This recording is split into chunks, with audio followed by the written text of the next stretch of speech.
किसान भाई नमस्कार, स्वागत है आपका अपने चैनल एग्री अपडेट में। किसान भाइयों, आज फिर नई अपडेट आपके बीच लेके पहुंचा है। वो है हमारी जो पंजाब एग्रीकल्चर यूनिवर्सिटी के द्वारा धान की सीधी बिजाई तर-बत्तर धान की सीधी बिजाई रिकमेंड की है। क्या है वो टेक्नोलॉजी? किसान भाइयों के लगातार कमेंट मिल रहे थे कि जो ये विधि है हिंदी में हमें समझा सके, क्योंकि ये जो लिटरेचर है वो पंजाबी में था या इंग्लिश में था, उसको मैंने रूपांतरित करने की कोशिश की है ताकि आपको ये जानकारी मिल सके। किसान साथियों, मोटा से बता देता हूँ कि इसके अंदर 72 से ज़्यादा नमी के अंदर बिजाई करने की रिकमेंडेशन की है यूनिवर्सिटी ने, और जो पहला पानी है वो 21 दिन पे लगाने की सिफारिश की है। किसान भाई, हम बात करने वाले हैं मिट्टी में किस्में कौन सी है, समय क्या बिजाई का देना है, कितनी खाद डालनी है, बीज उपचार कैसे करना है, किस समय बिजाई करनी है, कौन से खरपतवार नाशक किस्में इस्तेमाल करेंगे। तो बारी बारी से हम बात करते हैं।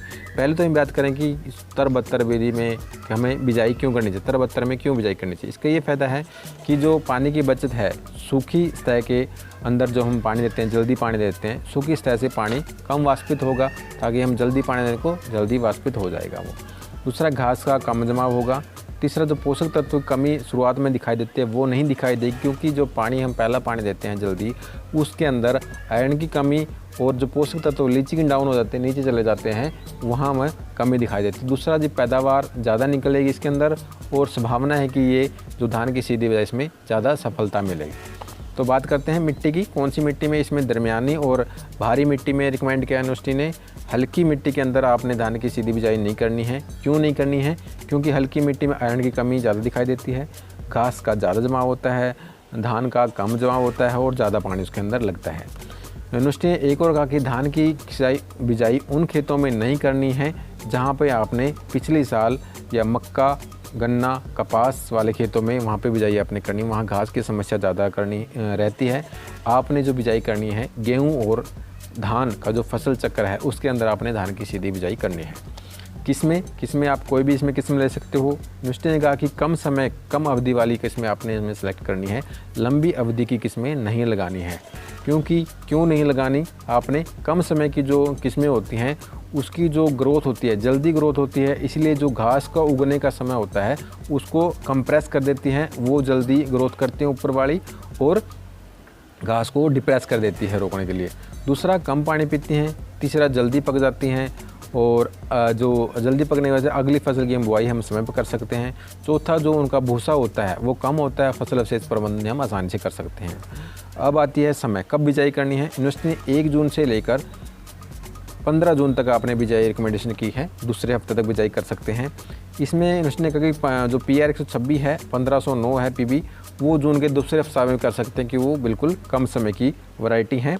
जल्दी बिजाई करने का नुकसान ये है कि उसमें कम उपज निकलती है, क्योंकि जब वैरायटी कम समय की वैरायटी है तो वो जल्दी पकती हैं और उस समय टेम्परेचर ज़्यादा रहता है, तो वहाँ पर जो बाली जो खाली रहती हैं, पैनिकल खाली रहने की समस्या बढ़ जाती है और पानी भी उसमें ज़्यादा लगता है, ज़्यादा वाली वैरायटी जो ज़्यादा समय की है।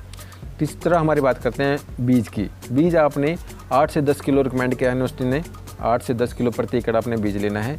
बीज आपने ज़्यादा नहीं डालना है, बीज ज़्यादा डालने से शीत ब्लाइट और जो बालियों वाली खाली रहने की समस्या है वो आपकी बढ़ जाती है। जबकि कम बीज लेंगे तो पौधों की संख्या कम रहेगी और उत्पादन कम रहता है उसके अंदर। बीज उपचार आपने कैसे करना है? 10 लीटर पानी लेना है और धान का बीज उसके अंदर डाल देना है आपने। 8 घंटे उसको पानी में भिगोना है, ज़्यादा आप 12 घंटे भिगो सकते हो।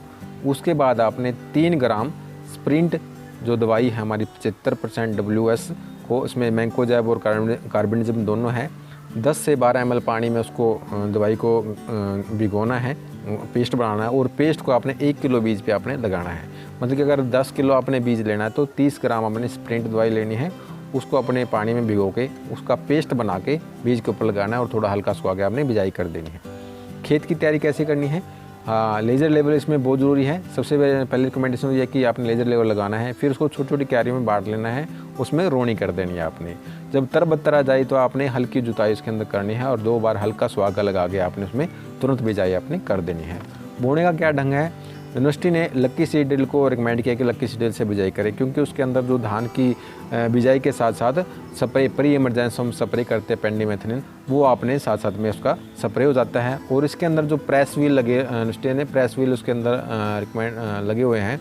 प्रेस व्हील से ये होगा कि उसके अंदर ज़्यादा मिट्टी को प्रेस कर देगी, उसमें नमी ज़्यादा दिन बनी रहेगी और जो करंट हमारी जो बारिश हो जाती है कई बार, वो करंट भी होने से वो कम करंट होगी उसके अंदर। और अगर आप लगाना चाहे साधारण धान की जो सीधी बिजाई वाली मशीन है, उसके अंदर भी आप इस प्रकार का सिस्टम अटैच करवा सकते हो। प्लेट 8 से 10 हज़ार रुपये में लग सकते हैं वो। साथ साथ में आपकी बिजाई के साथ साथ आपकी जो खरपतवार नाशक प्री इमरजेंसी उसका भी स्प्रे हो जाएगा। बिजाई की जो गहराई है, आपने बीज की गहराई वो 3 से 4 सेंटीमीटर रखनी है, मतलब कि 1.25 इंच से 1.5 इंच तक आपने बिजाई गहरी बिजाई करनी है। और जो पौधे से पौधे का फैसला है वो आपका 20 सेंटीमीटर रखना है उसका, लाइन से लाइन। और आपने जो बिजाई करनी है वो शाम के समय में करनी है या सुबह सुबह करनी है। कि शाम के समय ये होगा कि अगर आप शाम के समय स्प्रे कर रहे हो तो साथ साथ में आपकी दवाई वो जो रात का पूरा उसको समय मिल जाएगा लेयर बनने के लिए। वो आपको नमी भी ज़्यादा दिन बनी रहेगी और जो लेयर बननी थी दवाई की पेंडेमिक की, वो भी आपके जल्दी दिन आपको घास उगने से रोकेगी। अब बात आती है जो घास की समस्या है नियंत्रण, उसका हमने किस प्रकार करना है। किसान भाई, मैंने बताया है कि उसके अंदर आपने जो स्टॉम्प है या पेंडिमेथिलिन जो बंकर के नाम से 30 EC पेंडिमेथिलिन का आपने 1 लीटर की रिकमेंडेशन की यूनिवर्सिटी ने कि बिजाई तुरंत बाद करनी है। अगर आप लक्की शेड्यूल से कर रहे हो तो ऑटोमेटिक साथ में हो जाएगा। अगर आप दूसरी साधारण मशीन से कर रहे हो तो आपने उसके साथ साथ बिजाई करनी है। नमी होना बहुत ज़रूरी है। उसके बाद आपने घास का जो स्प्रे करना है वो आगे जो अपने पानी लगाने के बाद करोगे वो 2 से 4 पत्ती पर ही आपने अवस्था में स्प्रे करना, उसके बाद आपका घास कंट्रोल नहीं होगा। तो सिंचाई में क्या करना है आपने, जो पहली यूनिवर्सिटी मैंने पहले बताया था कि यूनिवर्सिटी ने जो सिंचाई कहा है वो 21 दिन पर पानी देना है। 21 दिन से पहले आपने उसमें पानी नहीं देना है। उसका ये फ़ायदा होगा कि जो ऊपरी सतह सूखी रहेगी तो वहाँ घास का जर्मिनेशन नहीं होगा। जो पानी जो पोषक तत्व कमी है वो भी कम दिखाई देगी उसके अंदर, क्योंकि पहला पानी हम जल्दी दे देते हैं। मैंने पहले ही बताया था वो पोषक तत्व नीचे लीचिंग डाउन होता है पानी के साथ और वो लक्षण दिखाई देने लगते हैं। अगर बाई चांस आपने बिजाई कर दी और बारिश होगी, करंट होगी आपकी, तो आपने पानी नहीं देना उसके अंदर। यूनिवर्सिटी ने कहा कि उसके अंदर पानी देना, आपने जो करंट तोड़ने वाली तोंगड़ी होती है उसके साथ आपने करंट तोड़नी है। पानी आपने 21 दिन पर ही देना है। उसके बाद आपने अपनी ज़मीन के हिसाब से और ये मानसून बारिश के आधार पर 5 से 7 दिन पर आपने पानी देना है। पानी खेत को भर के न रखना, सिर्फ नमी आपने खेत में रखनी है। अगर पानी आप खेत में रखोगे तो सभी बीमारियों की जड़ वो पानी है। आपने पानी में नमी रखनी, खेत के अंदर पानी नहीं भरना है। लास्ट में आता है खाद का प्रबंधन हमें कैसे करना है। किसान साथियों, खाद प्रबंधन में आपने मोटी धान के लिए 30 किलो यूरिया प्रति एकड़ के हिसाब से 3 बार बराबर मात्रा में डालनी है। वो आपके बिजाई के चौथे हफ्ते में, छठे हफ्ते में और 9वें हफ्ते में आपने खाद पूरी कर लेनी है। इसी प्रकार से बासमती धान में आपने 54 किलो यूरिया डालना है, वो भी 3 बार में डालना है। तीसरे हफ्ते में, छठे हफ्ते में, 9वें हफ्ते में, बिजाई के तीसरे, छठे और 9वें हफ्ते में आपने का यूरिया पूरा कर लेना है। इसी प्रकार से डीप और पोटास अगर आपके खेत में अपने मिट्टी चेक करवाई या वहाँ पर कोई रिकमेंडेशन आती है तो आपने डालना है, वरना डालने की ज़रूरत नहीं है इसके अंदर। किसान साथियों, इसके अंदर हम आयरन की कई बार कमी आ जाती है तो आपने उसमें 2 हफ्ते में 2 स्प्रे आपने निकालने हैं उसके, मतलब कि उसके लिए आपने 2 स्प्रे करने हैं। 1% ferrous sulphate, 1 kilo ferrous sulphate 100 litre पानी में आपने स्प्रे उसका करना है हफ्ते भर के अंतराल में। उसके बाद किसान साथियों हमारी बात आती है जो चोबा की समस्या। किसान साथी कहते हैं कि आपने चोबा, दूसरे जो बीज हैं, दूसरी वैरायटी के बीज उग सकते हैं। यूनिवर्सिटी ने कहा कि आपने बीज सर्टिफाइड बीज लेना है, एक तो ये कहा है। दूसरा कि बीजों को जो अपने अच्छे बीज जो ज़्यादा जो मिक्सिंग की समस्या आती है वो बीज से आती है। और किसान साथियों, अगर वहाँ आपने रिकमेंड किया कि जो आपने पिछली साल धान की बिजाई की थी इस वैरायटी की, आप उसी की DSR की बिजाई करें तो बेस्ट है और उसमें कोई समस्या नहीं आएगी मिक्सिंग की। तीसरा, अगर आपने मन बना ही लिया कि मैंने पहले मोटी धान लगाई थी या बारीक धान लगानी है, तो उसमें आपने 2 बार रोनी करनी पड़ेगी। शुरुआत में खेती की तैयारी करते हो तो 1 रोनी के बाद आपने 2 रोनी उसके अंदर करनी पड़ेगी ताकि दूसरी वैरायटी का बीज जम जाए और जुताई के समय उसको नष्ट किया जा सके। तो किसान साहब, लास्ट बात आती है हमारे खरपतवार नाशक कौन कौन स्टूडेंट ने रिकमेंड किए हैं। तो उसमें पहला हमारा नॉमिनी गोल्ड है। किसान साथियों, मैं आपको बताना चाहूँगा कि ये स्प्रे अपने 2 से 4 पत्ती पर ही करने हैं, उसके बाद कंट्रोल करना आपने बहुत मुश्किल हो जाएगा। इसमें अपने नॉमिनी गोल्ड रिकमेंड किया यूनिवर्सिटी ने 10 SC 100 ml प्रति एकड़ के हिसाब से। दूसरा राइस स्टार है 6.7 EC, वो आपका 400 ml प्रति एकड़ के हिसाब से। अलमिक्स है 200 WP आपका 8 ग्राम प्रति एकड़ के हिसाब से। विवाया है 60D, वो आपका 900 ml प्रति एकड़ के हिसाब से। काउंसिल एक्टिव है 30 WG वो आपका 90 ग्राम प्रति एकड़ के हिसाब से आपने खरपतवार डालने हैं। जब पहला पानी दो या दूसरे बार जब आपका 1 से 2 से 4 पत्ते घास हो तब आपने स्प्रे इसका करना है, नमी में स्प्रे करने हैं।